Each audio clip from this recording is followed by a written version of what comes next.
Bonsoir à tous. Numéro 2. Quoi qu'il en soit, donc on disait que à Rosh Hashanah, et avant tout examen, la première chose est de savoir quel est le mode d'emploi, quel est le programme de l'examen, sur quoi on va être examiné, et qu'est-ce qu'il faut faire pour avoir une bonne note. Alors nous, quand on a un examen de vie, où est-ce qu'on va regarder pour savoir comment est-ce que on doit diriger sa vie? On ouvre le Talmud. Et le Talmud, il nous rapporte une histoire d'étudiants qui ont été voir leur Rav et qui ont dit comment est-ce qu'on fait pour. Vous savez qu'à Rosh Hashanah, on va voir est-ce qu'on a la vie ou pas. Et donc ils sont venus là et ils ont dit Sha'alu Talmidav et Rav Abba Ada Bar Ahava Bema Arta Yamim. Comment tu as fait pour allonger tes jours pour vivre vieux? Pour mériter que chaque année à Rosh Hashanah, ça passe. Amar Lahem, il a répondu Miyamai Lo Ikpadeti Betor Beti. De toute ma vie, jamais je n'ai tenu rigueur dans mon foyer. On va essayer de comprendre ce soir ce que ça veut dire et comment nous aussi on peut faire la même chose. Parce que comme ça, nous aussi on est sûr de gagner. Il y a un principe, vous savez, on dit dans tel livre, dans les psaumes, Hachem Silecha. Dieu est ton ombre. Qu'est-ce que ça veut dire que Dieu est ton ombre? Je suis partout. Il te suit partout, c'est vrai, tout à fait, c'est vrai. Mais ce qui est super avec une ombre, c'est qu'a priori, sauf si je suis Lucky Luke et que l'ombre elle prend un peu de temps à faire, a priori, tout ce que je fais, l'ombre fait exactement la même chose avec moi. Qu'est-ce que ça veut dire? Exactement quand une personne se comporte, c'est de cette façon-là que Hachem va se comporter avec elle.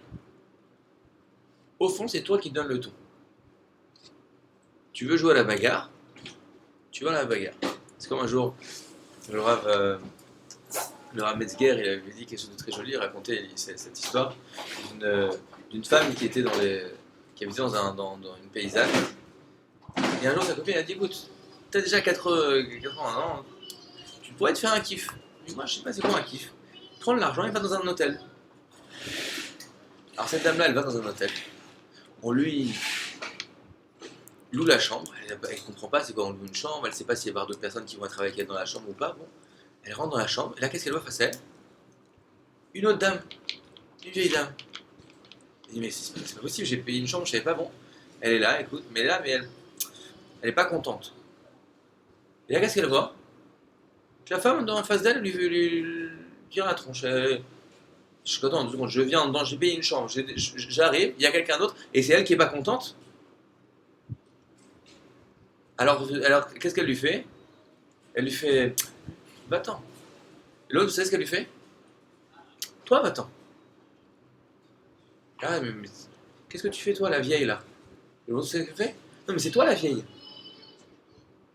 Ah, elle comprend pas, elle dit je comprends pas. Elle sort de la chambre d'hôtel, elle va voir le patron, elle dit je comprends pas, j'ai payé une chambre. Déjà, vous mettez avec quelqu'un, et en plus, vous mettez avec une dame aussi désagréable. Et là, le directeur, il comprend que quoi, hein, que quand elle est rentrée, elle s'est retrouvée face au miroir. Et cette dame-là, elle n'a jamais vu un miroir dans sa vie, donc elle ne peut pas imaginer qu'elle pouvait se voir en face d'elle. Alors, elle dit, comme il n'a pas voulu l'embrouiller, elle a dit écoutez, madame, vous savez quoi? C'est vrai que je vous ai mis avec quelqu'un, je m'excuse, ne vous inquiétez pas, elle est très gentille, cette dame. Juste, il faut savoir bien commencer avec elle. Allez-y, souriez-lui, vous allez voir, elle va vous sourire. Plus vous allez être sympathique, plus elle va être sympathique avec vous. Hachem, c'est la même chose.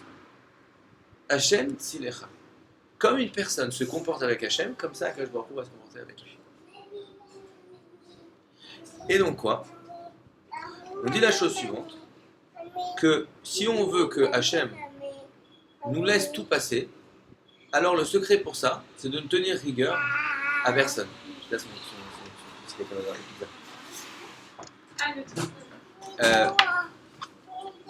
et là, il nous explique. Amar Rava. Rava nous dit Kol Amavir al Midotav, Maavir Minlo, al Kol Peshaav, Shenemar, Nose Avon, Veover al Pesha. Nous dit ce sage Rava, toute personne qui est Maavir al Midotav. C'est quoi Maavir al Midotav du Rashi? C'est quelqu'un qui ne s'arrête pas sur ce qu'on lui fait. Il laisse et il passe. Toute personne qui ne tient pas rigueur de ce qu'on lui fait, de négatif, Alors cette personne-là, on ne tient pas rigueur de toutes ses fautes. Et aussi on laisse les fautes et on continue comme si elles n'étaient pas là, on les met de côté. Donc le secret pour arriver à l'ange du séjour, le secret pour être jugé positivement le jour de Rosh Hashanah. Alors, la chaîne elle a demandé merci là, d'accord. Il m'a roulé la chaîne. Alors va demander de juger. Elle est très bonne parce que c'était de l'eau qu'elle avait. Je vous le dis. Et donc la chose suivante, que toute personne qui ne tient pas rigueur, alors on ne tient pas rigueur. Si quand on lui fait quelque chose, quand quelqu'un en premier fait une faute envers elle, elle dit ça va, c'est pas grave, allez, passons. Alors, Hachem, envers qui on a fait pas mal de fautes pendant l'année, quand on va venir devant lui pour nous juger, il va dire la même chose, il va dire ça va, allez, passons, il s'est rien passé, l'ocaracle. Maintenant, je vais raconter une histoire, à tel point c'est fort cette chose-là. Il y a un jour, il y avait quelqu'un qui n'avait pas à avoir d'enfant. Cette personne-là était voir Rav Kenevski. Il a dit Rav, je veux m'assurer que donnez-moi une bracha, je veux avoir des enfants. Écoute, je ne peux pas te faire une bracha et t'assurer que tu vas avoir des enfants. Par contre, si tu arrives à trouver quelqu'un à qui on a fait honte en public, une vraie honte en public, et qui ne répond pas à la honte qu'on lui a fait, et qu'à ce moment-là, cette personne-là, elle te fait une bracha, à ce moment elle te fait une bracha, cette personne-là, alors la bracha, elle va se réaliser. Et là, ce monsieur-là, il commence à chercher, il cherche, et vraiment, ça n'arrive jamais un cas pareil. À chaque fois qu'il voit quelqu'un qui dit un mot de travers, l'autre, il lui remet mais des couches et des couches, il a de quoi répondre. Et un jour, il y avait dans une synagogue, il y avait deux barourim d'une yeshiva à côté, qui étaient venus justement pour étudier dans cette synagogue. Ils n'avaient pas à tout, ils étaient dans la synagogue. Quand les gens étaient assis sur le côté, ils sont venus pour étudier. Et au milieu de l'étude, l'un commence à s'énerver contre l'autre. Je dis, quoi, tu dis ça? Mais t'es qu'un abruti, tu comprends rien. Mais quoi, t'as 10 ans ou quoi? Mais ça veut rien dire ce que tu dis. Il commence à hurler sur l'autre. Et tous les gens, ils ne sont pas habitués, ils ne les connaissent pas, ces deux-là.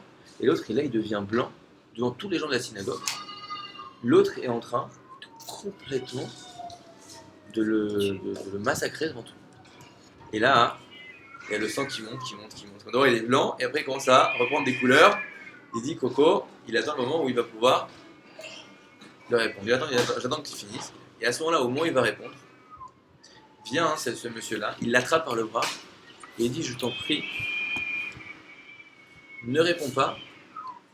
Voilà, moi, ça fait 15 ans que je suis marié, j'ai pas d'enfant. Je t'en prie, ne réponds pas, et fais-moi une bracha que j'ai le droit de faire n'importe quoi. Il s'est dit, il a fait une bracha, et bon, bah, Hachem, l'histoire, elle s'est bien finie, que bon, Hachem, il a eu son droit à une brite, la même année. Et pour dire quoi? Que la force de quelqu'un qui est prêt à laisser passer, alors nous, on le laisse tout passer. À tel point que, le Diagma regarde la force d'une personne à qui on a fait honte, ce qu'elle peut faire. Vous savez comment le temple a été détruit? Le temple a été détruit par l'histoire de Kamsa et Bar Kamsa. C'est quoi? C'est l'histoire d'un bonhomme qui a été invité par erreur à une fête. Et le maître de maison, quand il a vu qu'il y avait cette bonhomme-là, qu'il n'avait pas invité à son mariage, à la fête, qu'est-ce qu'il lui a dit? Va-t'en d'ici. Je lui ai dit, mais je t'en prie, ne me fais pas honte, je suis prêt même à payer toute la fête, ne me fais pas honte devant tout le monde. Qu'est-ce qu'il a fait, le maître de maison? Il l'a pris, il l'a jeté dehors. Il a eu tellement honte, il a été tellement blessé de cette affaire, que pour aller se venger, il a été voir l'empereur, et il a dit à l'empereur, les Juifs se rebellent contre toi, et c'est toute cette histoire qui a emmené la destruction du temple et l'exil, etc. Ils disent, nos sages regardent le pouvoir de la honte. Comme cette personne-là, elle a eu honte, alors ce qu'elle a voulu faire, ça a été mené à bien. Imaginez si maintenant, il avait pris cette honte-là, et au lieu d'aller demander d'aller détruire, il a demandé des brachot, des bonnes choses. Kol ha-ma'avir mimotav, ma'avir lo, al-kol pesharav, toute personne qui sait ne pas tenir rigueur, alors cette personne-là, et on va passer sur toutes ces fautes. Maintenant, il faut savoir une chose, que au fond, si on réfléchit bien, tous les jours, on a des dizaines et des dizaines d'occasions de tenir rigueur. On a des dizaines et des dizaines d'occasions qui nous frustrent et qui nous dérangent. Je ne parle pas que forcément des choses énormes, mais tous les jours, ça arrive que quelqu'un arrive et on estime qu'il ne nous a pas parlé de la manière qu'il aurait dû nous parler. Ou que on a posé un objet à un endroit, on va dans la chambre, et on revient, quelqu'un l'a pris, l'a mis à un autre endroit. Alors c'est pas pour autant que cette personne-là, on l'a haï, d'accord, et qu'on veut sa perte. Mais tous les jours, on doit faire face à toutes ces petites frustrations qui vont justement créer en nous ce sentiment de dire il a mal agi, c'est pas juste, pourquoi il m'a fait ça? Et c'est toutes ces petites choses-là qui vont créer des pédotes. Il vient et nous dire à Ada, moi de ma vie, je n'ai jamais gardé tenir rigueur à qui que ce soit pour quoi que ce soit. Et c'est ça qui m'a fait gagner. C'est-à-dire quoi? Que au fond, l'objectif d'une personne, c'est d'arriver à pouvoir passer outre ou savoir gérer toutes ces petites frustrations quotidiennes qui nous arrivent. Si on réfléchit, dès qu'il y a quelque chose qui bloque, on a tout de suite envie déjà d'en vouloir à quelqu'un. Et ça nous énerve. Hier, j'ai voulu prendre un billet d'avion. Je mettais la carte, ça marchait pas. Je mettais la carte, ça marchait pas. Je mettais la... Naturellement, j'étais en train de chercher, de dire pourquoi c'est la faute de quelqu'un ici. De qui ça peut être la faute? Naturellement, toute la journée, on doit faire face à des frustrations. Et quand on a une frustration, alors on a tendance à tenir rigueur. Maintenant, la Torah, elle a déjà réglé ce cas. Il dit Maïmonide, dans les lois Michot Deot, vous dit la chose suivante. Excusez-moi. Keshehata ish le ish. Quand une personne va faire une faute contre une autre personne. Donc une faute, ça peut être soit il m'a fait quelque chose de très grave, mais ça peut aussi être tout simplement j'étais dans le bus, j'étais avant lui dans la queue, il est venu vite et hop, il s'est assis, il a pris la dernière place dans le bus. Et moi j'ai dû rester debout. L'eau estimenu veishtok. Il ne doit pas rester et se taire. Comme le font les mauvaises personnes. De l'eau du Avshalom et Amnon, mais Uma, les Mera Veator. Comme on dit sur Avshalom, que lui il voulait plus parler avec Amnon, moi ils ont eu une dispute, il voulait plus lui parler ni en bien ni en mal, il voulait plus la sa part.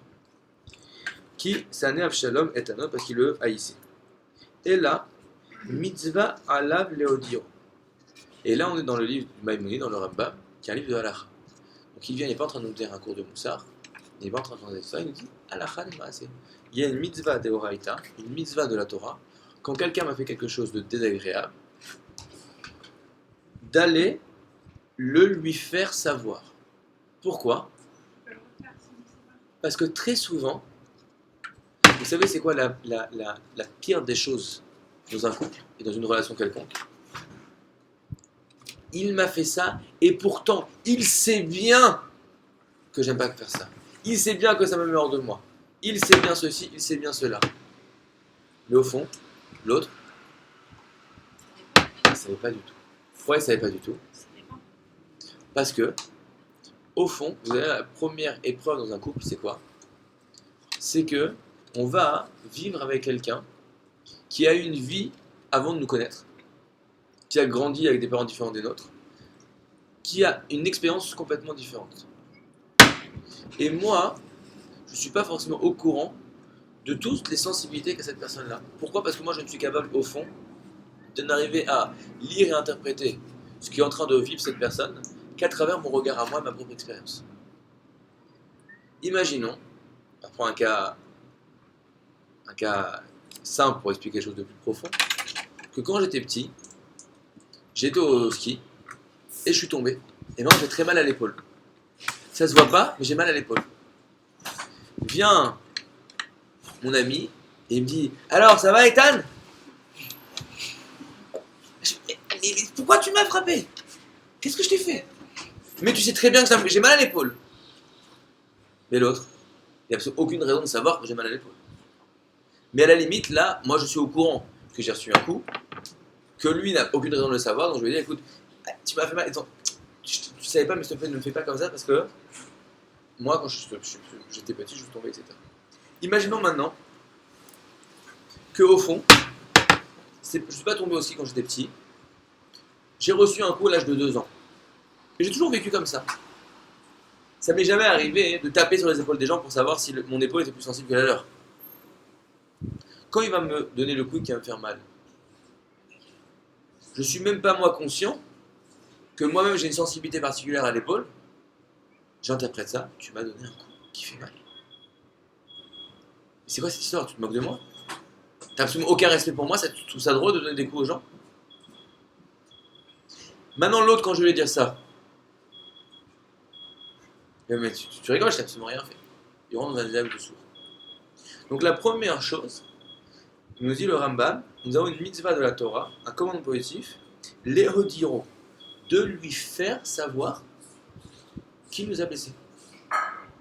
Parce que tant qu'il ne sait pas qui nous a blessés, il n'y a absolument aucune raison qui change, et même qui demande pardon. Et qui ne pense pas qu'il y a quelque chose à ce qu'elle nous demande pardon. Donc nous, de prendre conscience que la personne en face de nous n'est peut-être pas consciente de ce qu'elle nous a fait, que elle ne voit pas d'inconvénient là-dedans, parce que pour elle, peut-être que c'était même quelque chose de sympathique. D'accord? Un exemple aussi qui est vraiment, moi j'ai eu cette expérience avec ma femme. Au début, Baruch Hashem, dans notre famille, on aime bien quand une marque de respect pour quelqu'un, c'est de s'intéresser à lui. D'accord? Donc quand quelqu'un est là, comment tu t'intéresses à quelqu'un? Tu poses des questions sur sa vie, etc. Pour ma femme, si tu es dans un environnement qu'elle ne connaît pas, on lui pose beaucoup de questions, extrêmement intrusif. Donc, tu te trouves dans une situation dans laquelle tu t'as invité ta fiancée à la maison, tout le monde fait des efforts incroyables pour qu'elle se sente à l'aise comme n'importe qui dans la maison. Alors oui, truc, voilà. Et elle ressort de chaussettes, mais c'est pas possible. Mais c'est pas respectueux. Déjà, on ne respecte pas. Donc la première chose, mitzvah alav, il y a encore un positif, leho di ro. Qu'est-ce que ça veut dire? Ça veut dire que je sais qu'il ne sait pas forcément ce qui s'est passé. Et comme il ne sait pas, la première chose, c'est de lui faire savoir. Et sûrement, quand il va savoir, il va regretter d'avoir fait du mal. Vélo marlo. Et il va me dire ce qu'il faut lui dire. Lama asitali kar vekar. Velama hatatali bedavar plon. Pourquoi m'as-tu fait cette telle chose? Et pourquoi tu fautais contre moi dans tel événement? Donc, de lui dire et de lui expliquer ce qui s'est passé. Pourquoi? Et dire pourquoi tu as fait ça. Parce que sûrement qu'il doit avoir une bonne raison.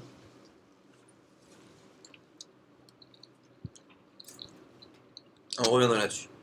Chez Neymar, Ochiar, Tochiar et Abitecha, comme il est écrit dans la Torah, que nous avons un commandement positif de faire des remontrances. Et ben la pizza, c'est bon pas ouais? Ve'im chaza ou bigash mino limchol lo, tzareh limchol. Et si cette personne-là a dit, je te demande pardon, il faut lui pardonner. Ve'lo yeh amochel arzari. Et il ne faut pas être cruel en disant non, après ce que tu m'as fait, tu vas oser prendre le verre que j'avais posé, je ne t'adresserai plus jamais la parole. Si la personne dit j'estime que j'ai rien fait. Alors, on va voir. On va voir. Mi shechata alav chavero. Une personne, son ami lui a causé un tort. Velo ratza leochicho. Velo ledaber lo klum. Mipne shaya achote idiot beyoter. Une personne qui est en face d'elle, une personne idiote beyoter. C'est quoi idiot beyoter? Une personne rustre. Quoi? Idiot. Idiot. Il n'est pas un idiot. Idiot. Presque. Idiot, c'est une personne, même pas du monde, une personne quelconque, on va dire comme ça, d'accord? Je cherche le mot français qui va peut-être me revenir. D'accord? Idiot, il y a un professionnel. Quand on dit un non professionnel, on dit je suis un amateur. Pas un amateur. Un dilettante. D'accord, alors nous allons voir. Le juste c'est Karl, mais Karl, vous n'êtes pas beaucoup en orthographe ce soir, on va trouver. Très bien. Quoi qu'il en soit, je ne suis pas quelqu'un qui s'y connaît pas trop. d'accord. O she'aïta da'ato meshubeshet, ou qu'il a embrouillé. C'est quoi le mot en hébreu? Idiote, un idiote. Idiote, c'est avec un hé. C'est pas un idiote, je cherche le mot en français. Il y a les professionnels et Débutant. pas un amateur. Novice. Bon, on va y arriver. Donc, c'est pour ça que me travaille. D'accord. Et, ou alors que cette personne-là, quand je lui ai dit Dato Meshubeshet, il est embrouillé, ou il a des problèmes en ce moment, etc., il n'est pas prêt à me demander pardon. Soit il comprend même pas ce qu'il a fait. Ça arrive. Des gens, tu leur dis des choses, ils sont même pas capables de comprendre. Ça va, on rigole.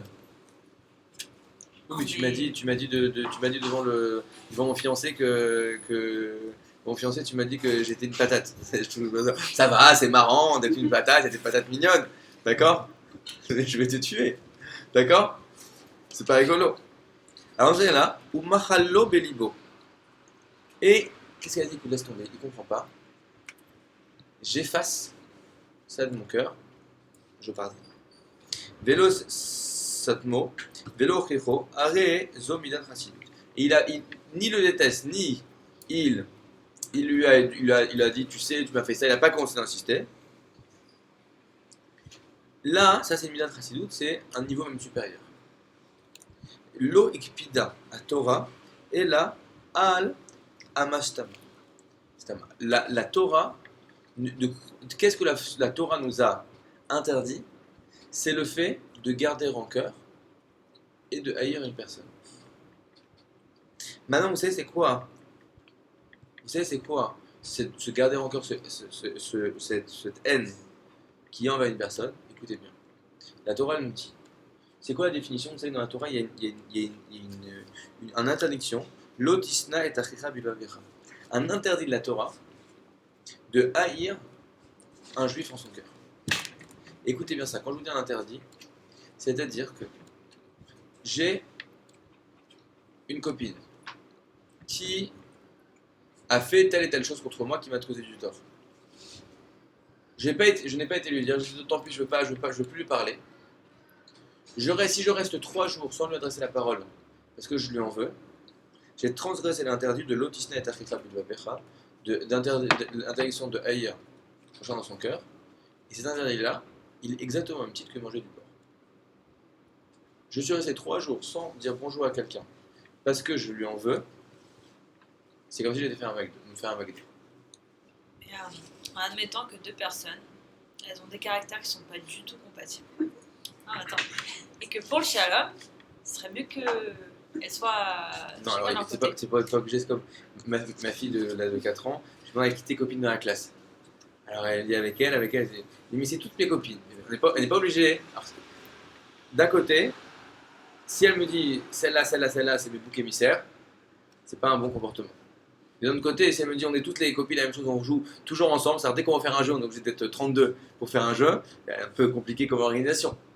C'est-à-dire la chose suivante, que tu n'es pas obligé d'être meilleur ami avec tout le monde. Mais ça n'existe pas quelqu'un avec qui tu n'es pas capable de dire bonjour, t'as un voisin. Il y a des voisins avec qui tu t'entends bien, des voisins avec qui tu t'entends moins bien. Mais même le voisin avec qui tu t'entends moins bien, shalom, boker tov, ça va? De toute façon, de quoi tu parles des voisins? Tu parles de la pluie du beau temps. C'est un peu hypocrite. Non, pourquoi hypocrite? Non, alors, je m'explique. Tu as raison. Alors, si tu le détestes, si tu dis dans ta tête, je le déteste celui-là, et tu lui souris, ça, t'as transgressé cet intérêt, parce que tu le haïs dans ton cœur. Mais même, c'est-à-dire que vraiment, cette personne-là, j'ai pas envie maintenant de l'inviter forcément, me rapprocher d'elle. D'accord, il y a des gens aussi qui ont des comportements, même sans parler de ça, il y a des gens qui ont des comportements qui ne te correspondent pas. Mais c'est pas pour autant que tu as quelque chose contre cette personne. En fait, je me suis pas exprimée. C'est pas le fait qu'elles soient pas compatibles, c'est qu'elles se font trop de mal l'une à l'autre. Encore une fois, une personne a le droit de te protéger. Maintenant, si tu sais que dès que tu vas la voir, elle peut pas s'empêcher, elle va t'insulter. Alors on t'oblige pas à aller la voir pour te prendre des insultes. Ouais. D'accord? N'empêche que si toi, tu te dis si je la croise, j'ai pas envie de lui dire bonjour. C'est cette personne-là, je ne veux pas lui dire bonjour. Vous connaissez les histoires de famille comme ça?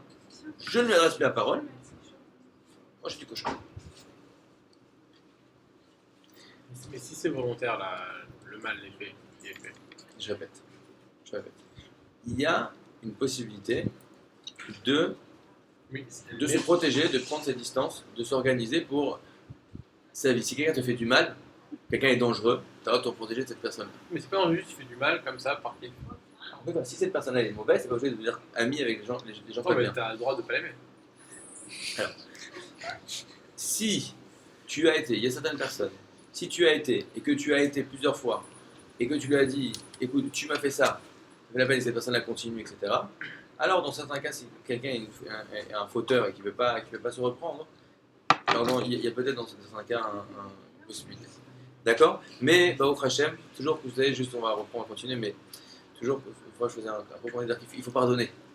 Et quelqu'un peut dire, oui, mais si quelqu'un, il t'a pris, il t'a traîné dans la boue, il t'a craché la figure, il t'a enlevé ton travail, et tes parents te détestent à cause de lui, il t'a enlevé tes enfants, c'est bon, d'accord. Commençons pas par celui-là. Commençons juste par celle qui t'a mal placé au mariage de sa cousine. Voilà, ok, d'accord, t'as raison.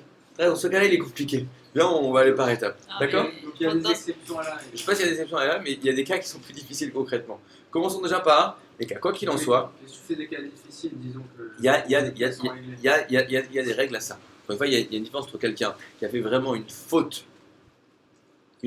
envers moi, et par exemple quelqu'un qui m'a volé et qui ne veut pas me rembourser. C'est différent de quelqu'un, c'est sorti une fois quelque chose, il a eu un mot de travers, Non, c'est sûr, c'est pas c'est comparable. dépassé. Ok, quoi qu'il en soit, donc on a une mitzvah de Tofet. Manon nous a dit, Maïmonide, qu'on a deux options. Quelqu'un nous a fait du mal, on a deux options. Première option, aller le voir pour régler la discorde. Régler la dispute. Tu sais, tu m'as fait ça, et souvent dans 99% des cas, ça règle complètement le problème. Je vous donne au passage un petit tip pour toutes les relations humaines. Écoutez bien ça vaut vraiment de l'or. Quand je dois exprimer, quand il y a quelque chose qui m'a blessé, je ne parle jamais de l'autre, je parle toujours de moi. Pourquoi ? Parce que quand je te parle de toi, pourquoi tu m'as mal parlé ? L'autre il se sent agressé, et quand tu es agressé, qu'est-ce que tu fais ?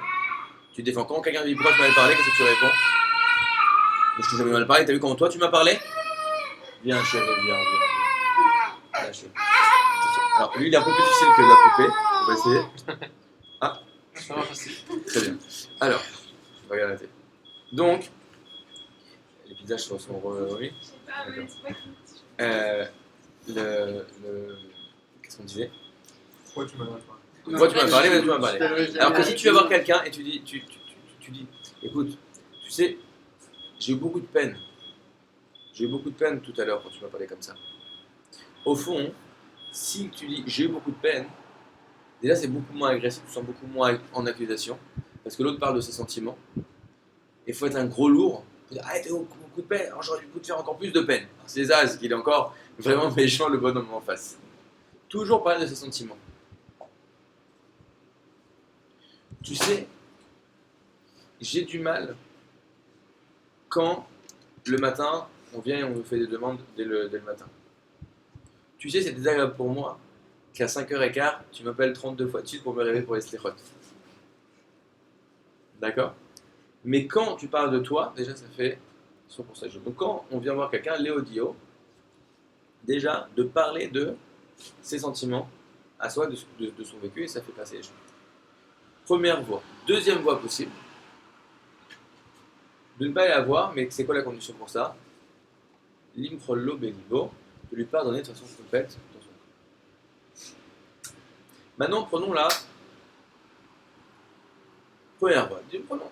Essayons de prendre conscience de ce qui se passe. Aujourd'hui, j'ai eu des contrariétés. Première chose déjà, c'est qu'il faut prendre conscience des contrariétés qu'on a eues. Ça, c'est une règle d'or de la Torah et du Moussar. Le déni n'est jamais une voie, n'est jamais une réussite. Au fond, parfois, on entend des choses. Maintenant, c'est un peu plus dur de dire ça maintenant avec la psychanalyse. moi, mais au fond, il faudrait même pas mieux ne pas remuer toutes ces histoires. Mais maintenant que la psychanalyse a dit au monde ce que la Gemara, les sages disent depuis 3000 ans, qu'une histoire qui ne ressort pas, elle reste et elle te ronge.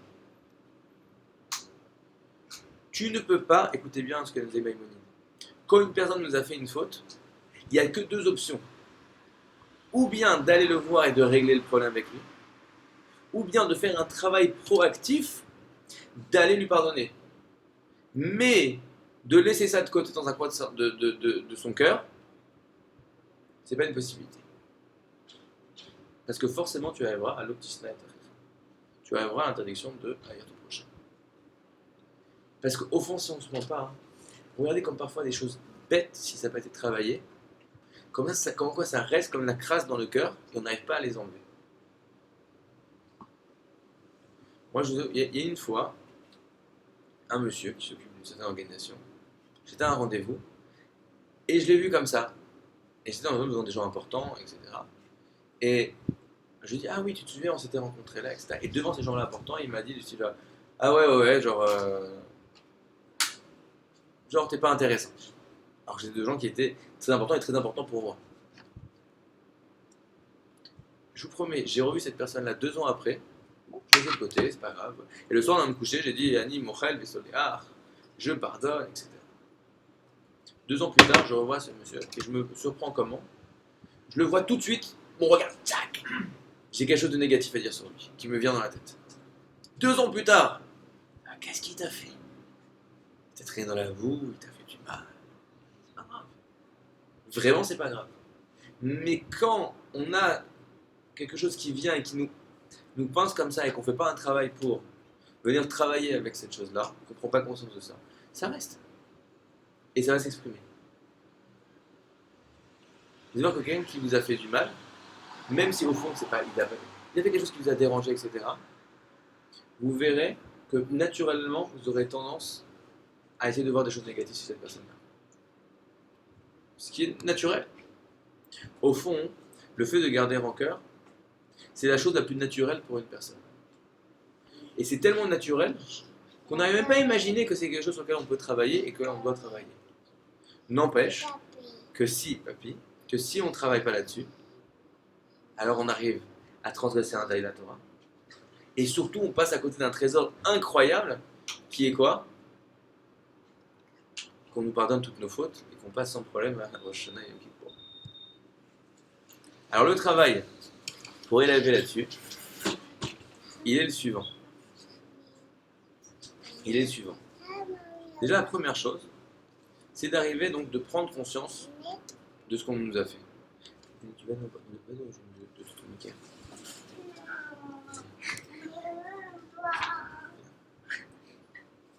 C'est un cours familial. Alors, de prendre conscience. Une fois qu'on a pris conscience, il faut arriver aussi à prendre du recul. Avant d'aller voir l'autre, avant de faire le Torah, je dis attention. Très souvent, comme on l'a dit, l'autre n'est pas au courant de ce qu'il nous a fait ça. Ce qu'il nous a fait. Au fond, le bonhomme qui a couru, qui s'est mis, qui nous a pris à la dernière place. Déjà, premièrement, peut-être qu'il ne nous avait pas vu. Peut-être que quoi? Que il était exténué de sa journée. Il a dit si je m'assois pas, je peux plus. Nous, ça nous arrive de craquer. Vous savez, c'est quoi le premier couple de l'histoire, le premier couple arrangé, la première fois qu'on voit comment on organise, comment on crée un couple dans l'histoire, c'est Rivka. Quand Eliezer va chercher Rebecca, il est sur le chemin et il dit à Dieu, Dieu, je veux que tu fasses un miracle pour trouver la femme de mon maître. Mais là, c'est très bizarre parce qu'il dit, si c'était arrêté là en couple, fais-moi un miracle, elle arrive en volant avec des petits anges ou un truc comme ça. Non. Et il dit, je vais te décrire exactement le scénario, comment ça va se passer. Enfin, si tu veux un miracle, tu as besoin de savoir comment ça se passe. Ça se passe et qu'elle arrive. Mais lui, il voulait un certain scénario. Quel était le scénario? Le scénario est le suivant. Si je viens au bord du puits et que je vois cette jeune fille, que je lui demande de l'eau, et qu'elle me dise, oui, je vais te donner de l'eau pour toi, et aussi de l'eau pour tes chameaux, alors ce sera elle la fille. Imaginons dans la situation. Eliezer, homme mature, fort, bonne santé, pas de problème, avec 10 chameaux et 10 chameliers, vient et demande de l'eau. De l'autre côté, petite Rivka, jeune fille. Qu'est-ce qu'elle aurait dû dire? Écoute, voilà un seau, voilà le puits, sers-toi. Mais là, qu'est-ce qu'elle fait? Elle se dit une chose. Je ne suis pas dans son univers, cette personne-là. Mais si elle me demande de l'eau, c'est que dans son univers, elle doit se trouver incapable d'aller boire elle-même. Il doit y avoir un besoin pour elle de me demander de l'eau. Et donc, elle n'est pas en train d'essayer de juger à travers ses propres yeux la demande de l'autre. Elle est capable de faire l'effort de se mettre dans la situation de l'autre et de dire s'il me demande, c'est qu'il y a un besoin. Que j'arrive pas à comprendre. Mais il y a un besoin. Et là, elle arrive à faire encore plus que ça. Elle dit si déjà il me demande de l'eau pour lui-même, si pour lui il n'est pas capable de puiser de l'eau, alors a fortiori, il n'est pas non plus capable de puiser de l'eau pour ses chameaux. Pourquoi il ne me le demande pas? Sûrement qu'il est trop mal à l'aise pour me demander ça. Mais elle fait un pas en avant et elle continue la réflexion et elle va lui proposer de l'eau. Ça, c'est la base de la relation. Tu veux construire un couple, c'est la première chose qui doit être mise en place. La capacité de voir par les yeux de l'autre et de voir que, au fond, la majorité des gens, comme tu dis, tu vois des gens qui font exprès, qui sont méchants, etc., la grande majorité des gens ne sont pas des gens qui sont méchants. Il y a des gens qui font des erreurs, il faut leur faire savoir. La majorité des gens qu'on côtoie tous les jours ne sont pas des gens méchants. La preuve, nous-mêmes, on n'est pas méchants, et sûrement que ça nous est arrivé une fois ou deux dans l'année de faire du tort à des gens qui nous entourent. Et on n'est pas forcément conscient de ça. Donc la première chose, c'est d'être capable de prendre du recul et de prendre conscience qu'au fond, s'il y a eu des actes qui n'ont pas été à leur place, ça provient sûrement d'un manque d'information, d'une erreur, de pas fait exprès, de pas de chance, et plein de choses comme ça. C'est la première prise de conscience qui va nous permettre de ne pas en vouloir à une personne. Et une fois qu'on a pris cette prise de conscience, alors soit on dit écoute, c'est vraiment pas grave, ça arrive, mais pas parce que on est trop flemmard et qu'on n'a pas envie d'aller lui dire, que vraiment on dit au fond, ça va, c'est pas grave. Au fond, je lui en veux pas, ça arrive de faire ça. Maintenant,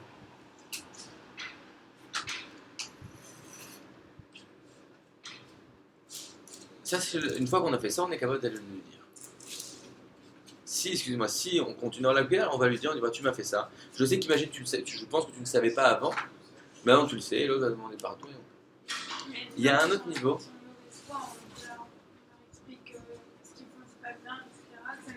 Ok. Alors, là je vais te dire une chose. C'est vrai ce que tu dis, mais ce que tu dis, c'est un cas marginal. La majorité des gens ne sont de mauvaise foi que parce qu'ils se sentent attaqués, qu'ils sont en obligation de se justifier. Une personne qui ne se sent pas remise en question ne sent pas le besoin de venir nier ton sentiment. Si tu arrives et que tu dis, écoute, moi ça m'a fait de la peine quand tu es rentré chez moi. Parce que quand tu es rentré chez moi, tu ne peux pas dire félicitations pour mes nouvelles chaussures. D'accord? La personne a dit félicitations pour mes nouvelles chaussures. Ici, je suis en chaussettes. Mais personne n'a dit félicitations pour mes nouvelles chaussures. Au fond, même si tu ne peux pas comprendre et même si tu trouves ça ridicule qu'une personne ait de la peine parce qu'on ne l'a pas dit félicitations pour mes nouvelles chaussures, au fond, ça ne te dérange pas trop. Tu dis écoute, je suis désolé, c'est vrai, je n'avais pas remarqué, je ne savais pas que c'était important pour toi. Je te demande pardon si ça fait de la peine. Et au fond, la majorité des gens répondront comme ça. Pourquoi les gens répondront différemment? Parce que tu ne vas pas dire écoute, ça m'a fait de la peine.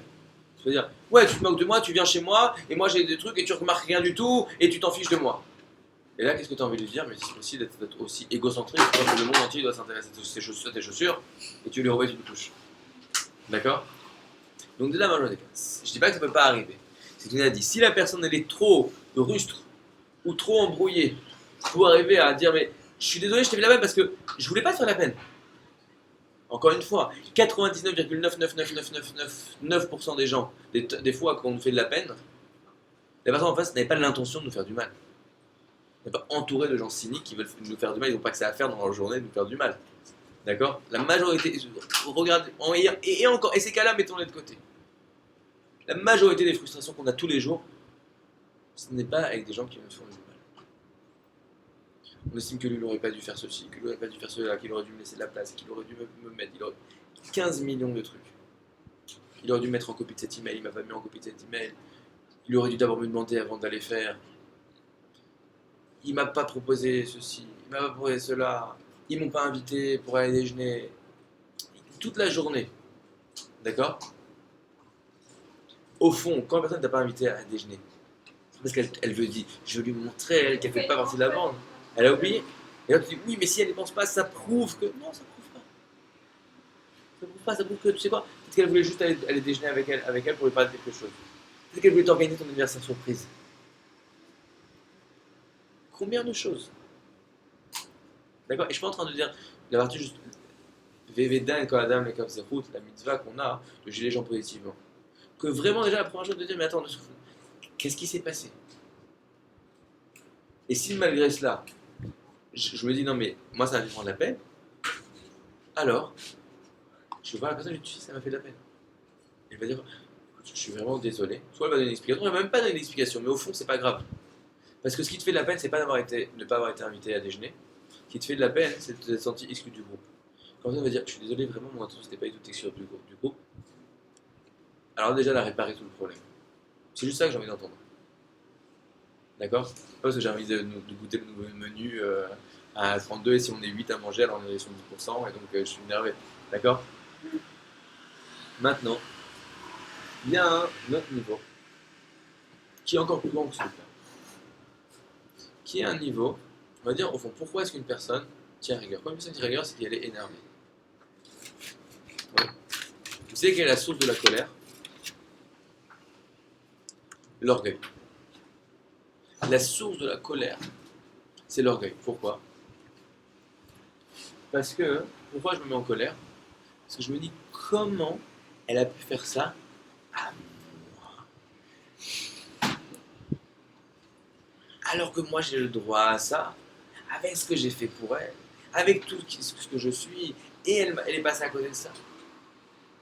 Au fond, écoutez bien, la Gemara qui nous a dit la chose suivante, écoutez bien. Elle a dit qu'il y a une condition pour que Hachem nous pardonne toute notre faute. On a dit toute personne qui ne tient pas rigueur, alors Hachem ne tient pas rigueur non plus. Maintenant écoutez bien. Il y a une condition pour qu'Hachem ne tienne pas rigueur. Et elle continue. Ama'avir Midotav. Excusez-moi.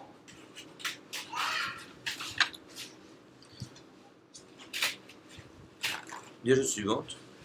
La condition, c'est que cette personne-là, pourquoi est-ce qu'elle ne tient pas rigueur? Elle ne tient pas rigueur parce que elle est humble. Parce qu'au fond, quand je suis humble, je n'estime pas. C'est quoi la source? Pourquoi? Excusez-moi un peu. Pourquoi la source? Pourquoi est-ce que j'en veux aux gens? Parce que j'estime qu'on me doit beaucoup de choses. Il y a beaucoup de choses qui me reviennent. Et quand j'ai pas ce qui me revient, alors forcément je suis frustré. Et comme je suis frustré, il y a des gens qui sont à cause de cette frustration. Et donc je leur en veux de m'avoir créé une frustration. Mais si au fond je m'attends à pas grand chose, alors, je suis pas déçu. Je suis pas déçu, je suis pas frustré, j'ai pas de problème. D'accord? Je vous donne un exemple. Ce matin je suis sorti de la maison. Et ben je sais pas ce qui s'est passé, c'était trop tôt, etc. Il n'y avait pas de tapis rouge et il n'y avait pas les trompettes. Ben c'est pas grave. Pourquoi? Parce que je suis humble. Parce que je n'estime pas qu'il doit y avoir une tapis rouge et des trompettes chaque fois que je sors de chez moi. Bon. Alors c'est un cas un peu extrême, si vous travaillez sur votre méthode, vous arriverez à ce niveau d'humilité comme le mien. Mais, au fond, pourquoi ça m'énerve quand, je sais pas, quand j'arrive au bureau que le collègue n'est pas venu me voir dans le bureau avant d'aller s'asseoir à sa place, parce que j'estime que ça me revient de droit. Donc la condition pour que Hachem ne tienne pas rigueur, c'est de ne pas faire rigueur aux gens, mais à cause de quoi? À cause de l'humilité. Comme c'est dit dans le Talmud, Léolam, Heve Kabel Vekayem. toujours, la règle générale, sois humble et tu vivras. Une personne qui veut vivre, la clé c'est l'humilité. Pourquoi? Vous savez, il y a, il y a une mitzvah, il y avait ce qu'ils appelaient des tâches d'impureté dans les maisons, qui pouvaient être à l'époque de la Bible, ok? Il y a des tâches d'impureté qui pouvaient apparaître dans les maisons, la tsaharat. Et pour venir impurifier cette maison, pour venir voir ça, il devait envoyer le Kohen. Maintenant, si dans cette maison il faisait sombre, il n'y avait pas de fenêtre,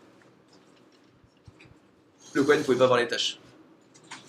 Alors on dit le Talmud, on n'est pas obligé d'aller faire des fenêtres pour qu'il voit les tâches. C'est-à-dire que si on ne fait pas la lumière sur les tâches, tu n'es pas obligé d'aller les chercher. Si une personne, elle est humble, si une personne, elle reste discrète, elle ne veut pas trop se gonfler, alors Hachem, il vient pas avec la lampe de poche pour lui dire non, mais non, vas-y, qu'est-ce que tu caches La clé, c'est l'humilité. Maintenant, pourquoi est-ce qu'une personne est humble? Quand j'ai dit on ne s'attend pas à grand-chose, on dit pourquoi je ne m'attends pas à grand-chose? Parce que je suis un nul, vu que je suis personne. La raison que je reçois comme tout ça, je suis le dernier des ploucs. On va pas me dire bonjour. Je suis exécrable, je suis pas agréable, je ne pas d'être en ma compagnie. Je suis nul, je suis pas productif, donc forcément mon patron va me dire bravo, je suis nul. Alors écoutez, il y a une lettre très connue qui est écrite par le Ramban à son fils, Igaret à Ramban. Et dedans, il lui dit la chose suivante: toute personne doit te paraître plus grande que toi à tes yeux. Pourquoi? Toute personne que tu vois, tu dois le respecter. Pourquoi? Parce que si il est riche ou il est intelligent, tu dois le respecter parce que c'est quelqu'un d'important, intelligent, tu dois le respecter. Mais si il est plus pauvre que toi ou plus simple d'esprit, alors tu dois le voir plus grand que toi. Pourquoi? Parce que les erreurs que lui il les fait de façon inconsciente, et que le pauvre, avec la vie qu'il a, ne peut pas lui demander tellement. Et toi, les erreurs que tu fais, tu les fais de façon consciente, elles sont beaucoup plus graves. Vu que tu as plus d'outils, alors au fond, on t'en demande plus. Vous savez qui est l'homme le plus humble de toute l'histoire de l'humanité? Moshe Rabbeinu. Torah nous dit Vesh Moshe Anav Mikolana.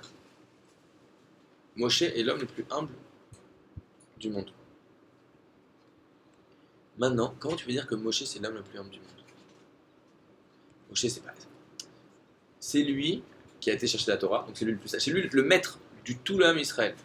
Donc, et encore une fois, je veux dire, tu peux pas dire il est pas au courant qu'il est très intelligent, c'est lui le rave. Il est là, il parle, et tu as 3 millions de personnes qui sont là, qui vont faire exactement ce qu'il dit. Il peut pas être conscient de ça.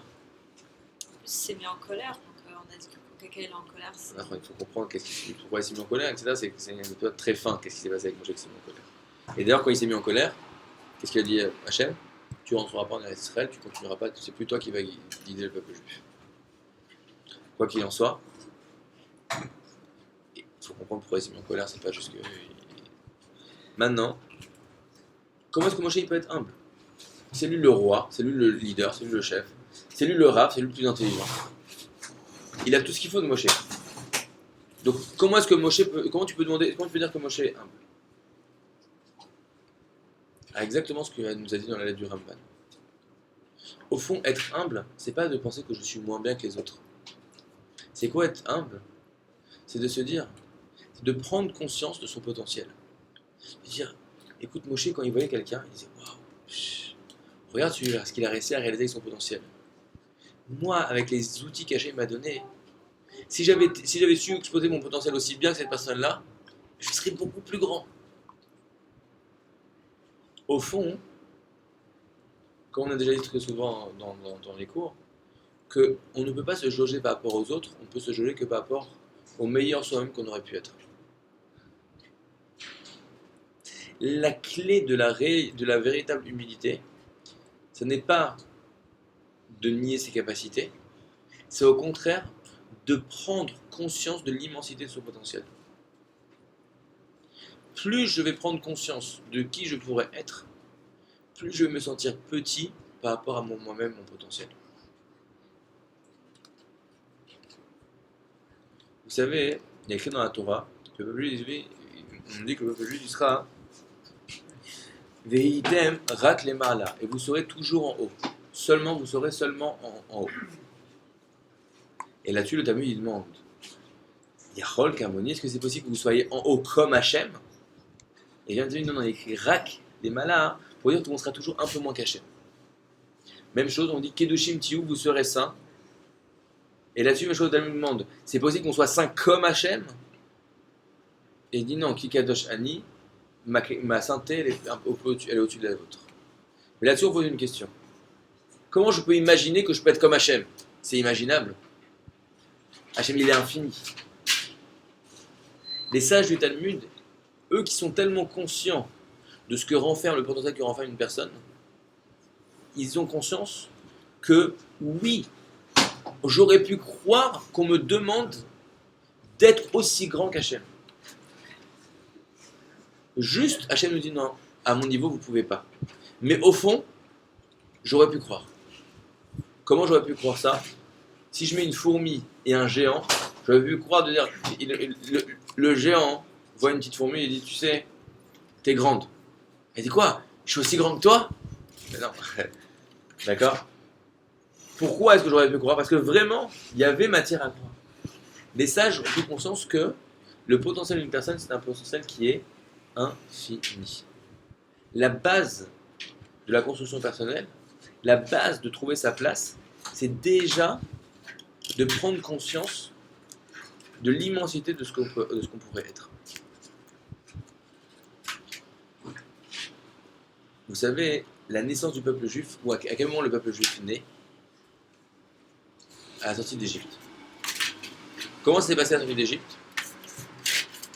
D'abord, Hachem fait des miracles. Il prend toute la nature, il la retourne dans tous les sens, il détruit l'Égypte, il fait des choses incroyables. Pourquoi est-ce que la naissance du peuple juif elle doit se passer dans ces conditions-là? Le Rav Kook, il dit quelque chose de magnifique. Il dit, pour que tu prennes conscience de ta valeur, que Hachem a été prêt à retourner le monde entier pour que tu puisses être libre. Une petite bracha. Tu fais un bracha.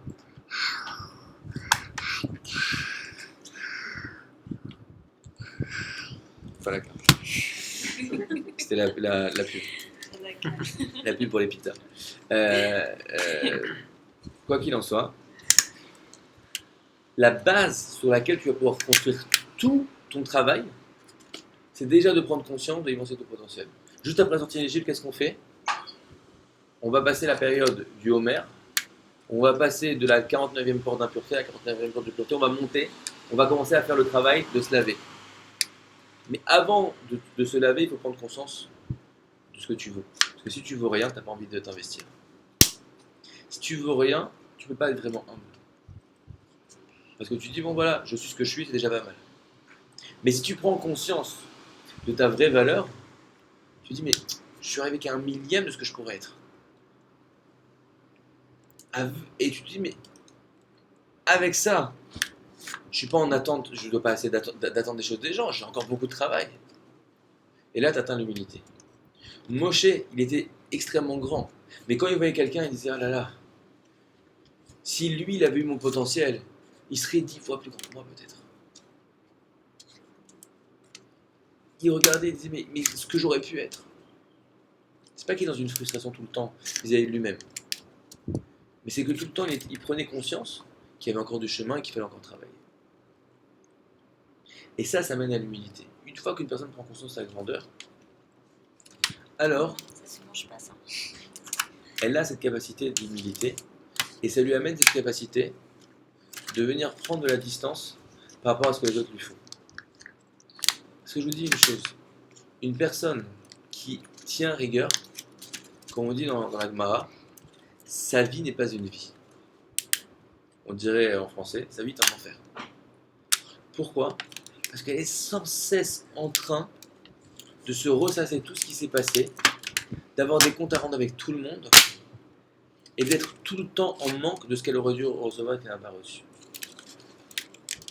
au fond, la clé, la première clé, c'est de prendre conscience et de dire attends 2 secondes. Moi, j'ai déjà un travail vis-à-vis de moi-même. J'ai déjà tellement de choses vis-à-vis de moi-même que peut-être ma démarche, c'est peut-être pas pour l'instant d'essayer de voir ce que je peux essayer de demander des autres. Ce que je peux attendre des autres. J'ai tellement déjà de choses que je dois attendre de moi-même que j'ai pas encore fourni.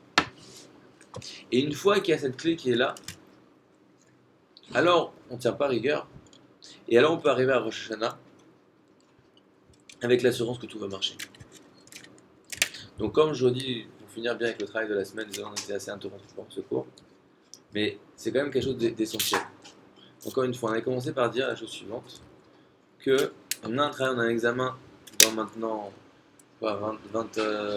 26 jours, 25 jours, on va avoir un examen. Et pour réussir cet examen, il faut savoir c'est quoi les règles du jeu. Les règles du jeu, c'est avant toute chose que comme toi tu vas te comporter, comme ça Hachem va se comporter avec toi. De la même façon que tu veux qu'Hachem passe sur tes fautes, alors toi il faut que tu sois capable de passer sur toutes les frustrations que les gens vont faire vis-à-vis de toi. Comment tu fais ça?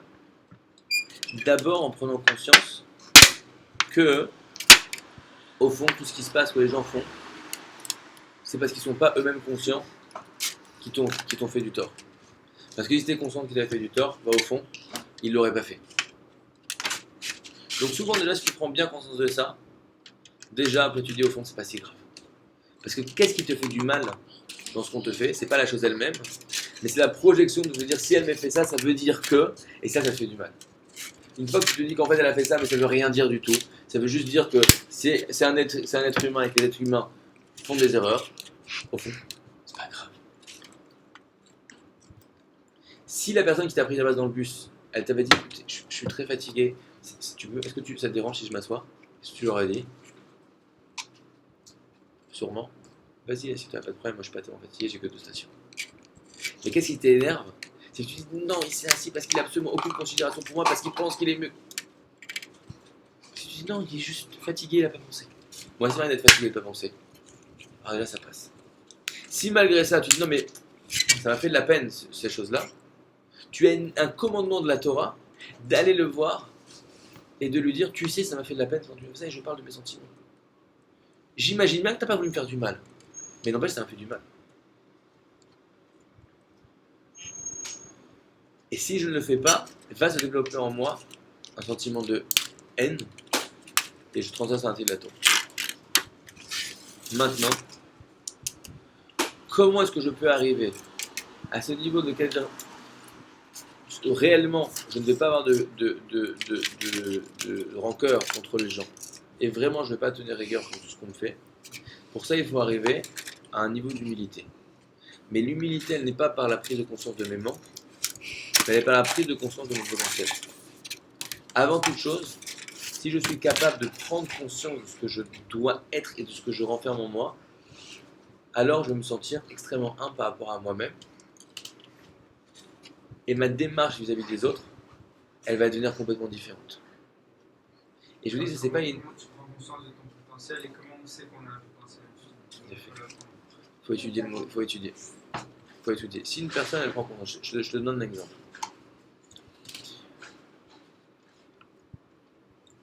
Disons la musique, d'accord? Je prends, et moi je commence à découvrir la musique. J'entends la musique, j'aime bien. Et je pense que la limite, ça se fait, la musique, ça se limite à ça, et même je peux même penser que je suis très bon. Je prends, je joue de la flûte, je suis en 6ème, et j'arrive à jouer le morceau, je fais pas de fausses notes, ou je fais pas trop. Donc j'ai l'impression que je suis un très grand musicien. D'accord? Mais plus je vais étudier la musique et ce que ça veut dire la musique, plus je vais prendre conscience que la musique c'est infiniment plus fin et beaucoup plus profond que de savoir sortir des notes. Il y a de la profondeur. Il y a des expressions qui peuvent s'exprimer dans la musique. C'est la même chose avec la vie. Plus je vais pouvoir étudier ce qu'est l'homme, plus je vais prendre conscience de ce que je renferme et de mes potentiels. La première chose, c'est d'arriver à étudier ce qu'est l'homme. Et où est-ce que c'est écrit ce qu'est l'homme? Ce qu'est un homme dans la Torah. La personne qui va étudier la Torah va prendre conscience de ce qu'elle est. Je vous assure, quand quelqu'un goûte au bout de l'étude, quand une personne, elle et aussi entouré de personnes qui sont dans une dynamique de construction, une dynamique de recherche de soi, etc. Et prends conscience du chemin énorme qu'il y a devant ces personnes-là.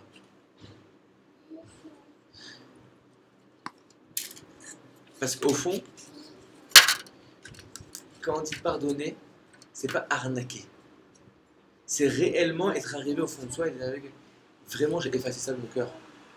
Ça ne me dérange pas. Vous savez, il y a une histoire, je vais finir là-dessus. Il y avait un très grand, il s'appelait Rav Elavoulopian. Un géant. Un jour, il y a une personne qui vient le voir et dit Rav, je vous demande pardon.